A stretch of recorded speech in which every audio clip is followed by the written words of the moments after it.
Welcome to another Out of the Woods adventure, and this part 2 of my Canadian Rockies series. In part 1, we had so much fun, as you can see from these clips. Definitely go back and watch it. Here's what to expect on this video.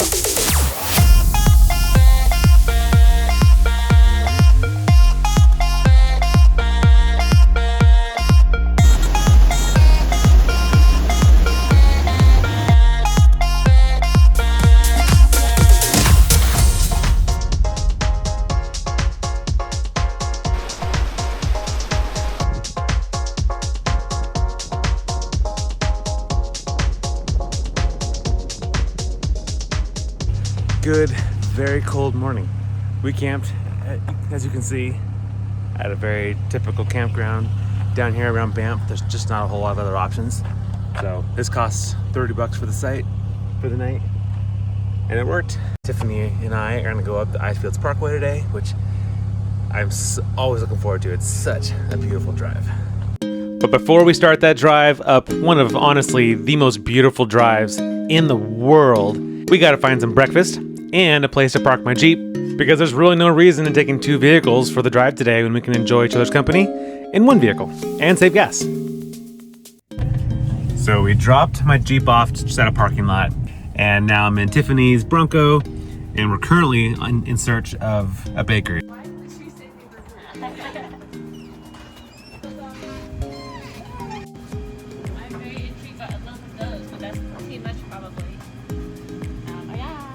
So Tiffany, like myself, loves a good baked good. If I'm not looking for the bakery, she's looking for the bakery. And this one smelled amazing, and my couple donuts are gonna be delicious. So one of the things I got is called a cronut, which I had never heard of before, but I guess it's a thing. It's a donut croissant, more or less. Mm-hmm. That's not bad. It's very airy. That's the croissant part of it. Makes sense. All right, the verdict is in. That donut shop or that bakery is fantastic. I just tried her apple fritter. One of the best apple fritters that I've ever had, and I would consider myself a donut connoisseur. So I know a good donut when I try one. That's really good. My cronut is really good. Later on today, I'll try my cinnamon roll. I'm excited about that. And I'm pretty positive we're gonna go back there tomorrow morning again, because that was really good. So yeah, if you're in Canmore, definitely stop there. Now, we are on the road, and our first stop, I believe, is going to be Peyto Lake.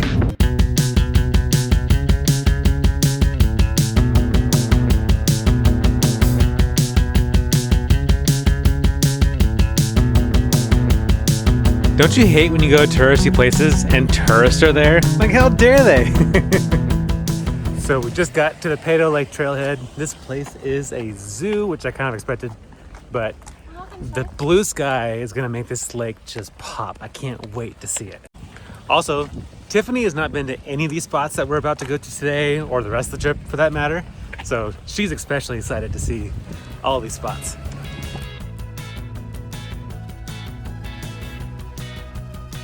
So you can just see the lake right over there, kind of, there it is.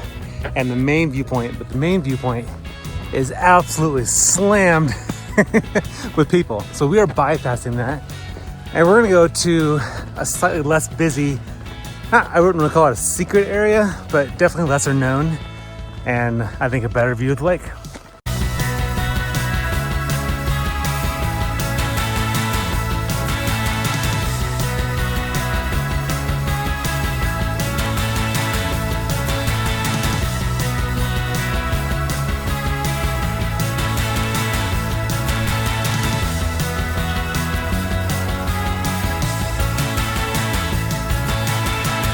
This viewpoint is unbelievable. So pretty. It's one of the prettiest blues I've ever seen. And it's all a quick drive up with a... We've only gone almost a mile at this point, so less than 2 miles round trip to get here. Totally worth it.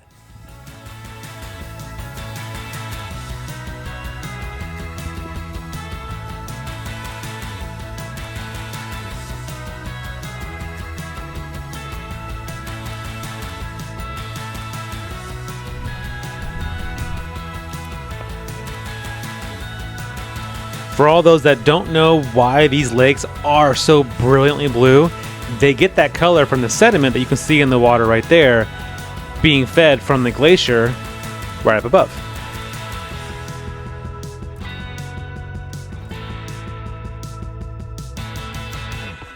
That was so pretty. Just a quick stop though. We have so much more to see today on the Icefields Parkway. So what'd you think, Tiff? Oh, it's freaking gorgeous. Yes, it is.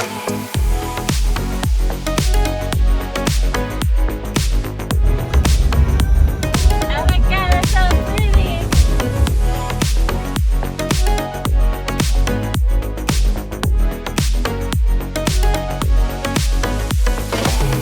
So because I wasn't driving, I completely forgot to see what Tiffany was at as far as gas.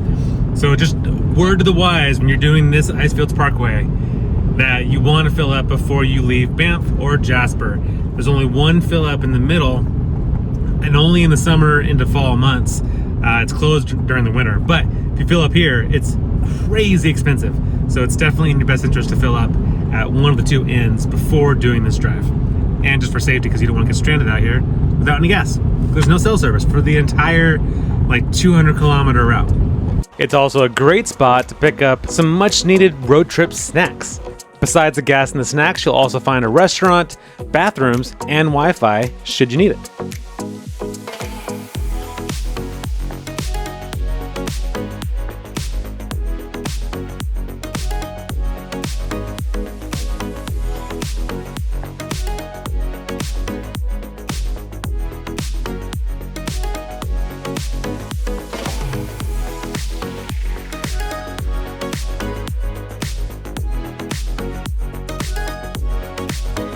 After a crazy scenic ride, we finally got to this incredible beauty, the Athabasca Glacier. Just huge. You have that one, that glacier up there, you have another glacier back over there, and this beautiful turquoise water down here. So if you go over here and you can park, there's a trail that goes up. There's tons of people on it, so we're not gonna go, it's way too busy. But you can walk up to the glacier from that trail, which is super, super cool. But Tiffany and I already did that at our camp a couple nights ago. Besides wanting to stay away from the crowds, we also just don't have time to do that hike today with everything we're trying to do. But there was a little trail just back behind, right off the freeway, that we do want to check out. It's just a tad bit windy up here. It's freezing. It's incredible.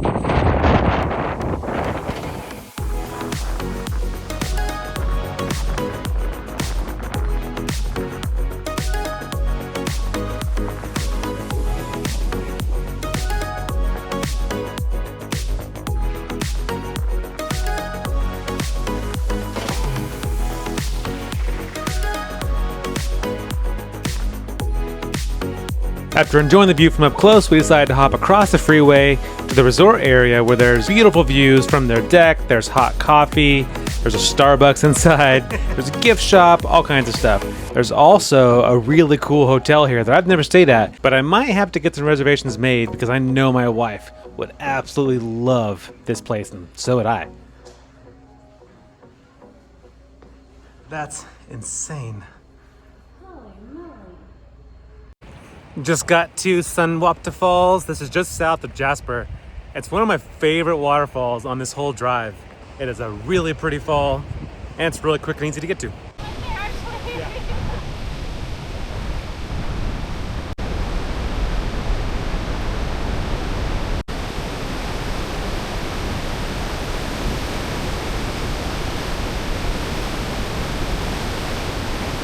So that's the top view.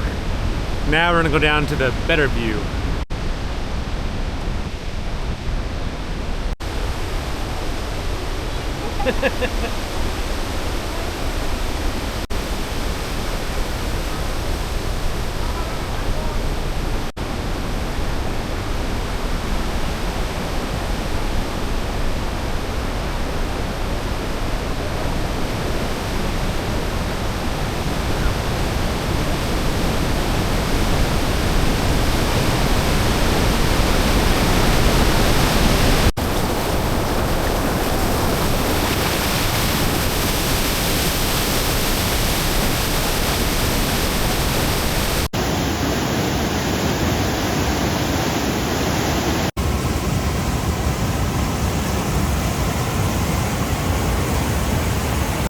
What'd you think, Tiffany? It's so pretty. Such a cool blue waterfall. It's amazing. And it's so cool that it's only like literally 2-minute walk to the parking lot. That's the best part about it. You said it was a short walk. I didn't think it would be that short. It's a short walk, but so worth it. Even just from the bridge, it's a beautiful Even view. with the crowds, Exactly. it's worth it. Yep. All right. Now we're on to our next waterfall, Athabasca Falls. So the last time I was here at Athabasca Falls was a couple years ago in winter before a big fire came through Jasper, and I didn't realize it had gotten down this far to Athabasca, and the burn scars are crazy. So I'm really interested to see if it's changed anything around the waterfalls, or if, because there's so much water down there, that all stayed green.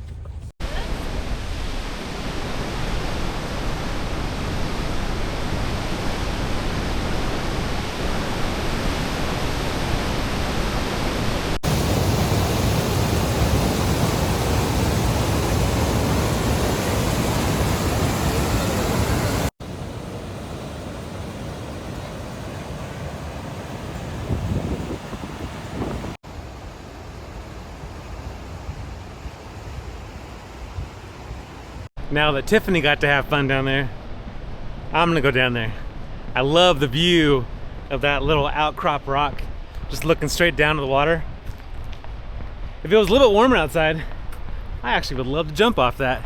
Ever since our Rubicon trip and Asher and I jumping off that cliff into the river, that's been like a new obsession of mine, is jumping off cliffs whenever I can. So I'll have to come back here in the summer when it's nice and warm out, and I can jump into that freezing water without getting hypothermia.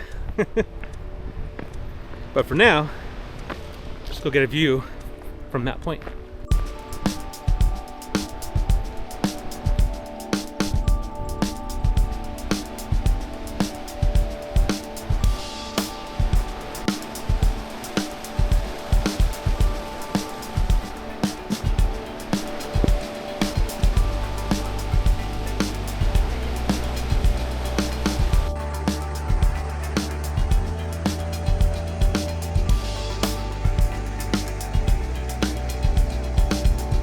After thoroughly enjoying Athabasca Falls, we got back in the car.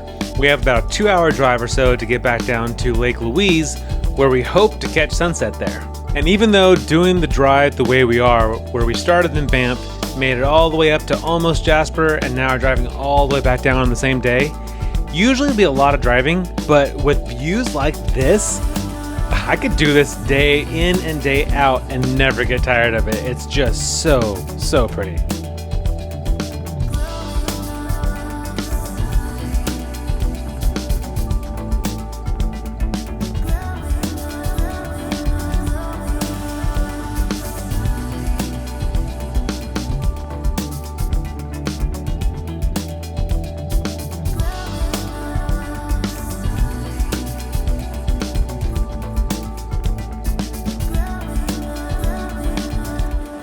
Our last stop of the day is at Lake Louise. Always a really good spot, and I'm really hoping that we're gonna get a good sunset tonight, because there's lots of clouds. As long as the light breaks through, I think it's gonna be really pretty. And I've never been here for sunset before, so I'm curious to see how it looks for sunset as opposed to sunrise when I've usually come.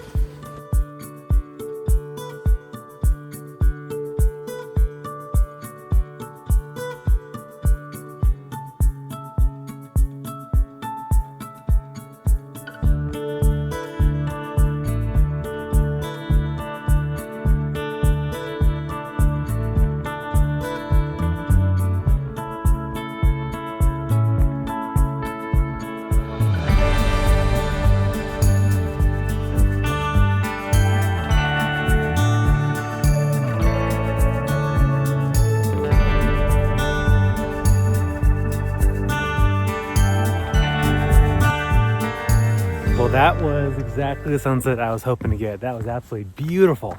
So, good first sunset seeing here. But now we are gonna head back down to where my Jeep is, pick that up, go find camp. And then we were planning to do Moraine Lake for sunrise tomorrow, but the sunrise shuttles that you have to take, because you can't drive into Moraine Lake, are $100 a person to go for sunrise, which is just wild because I went 2 years ago with the family and we did not pay that much. So that's just a lot. That's crazy they would charge that much. If you go during the day, it's cheaper, but the days are booked up that they're hard to find shuttles for. So I'm not sure if we're gonna do that or find something else to do. But you'll have to wait until part 3 to find out what we do in the morning, as well as the incredible hike we have planned for the afternoon and sunset. So please like the video if you enjoyed it. It really means a lot. And if you aren't already, please subscribe and be on the lookout for part 3 coming out soon.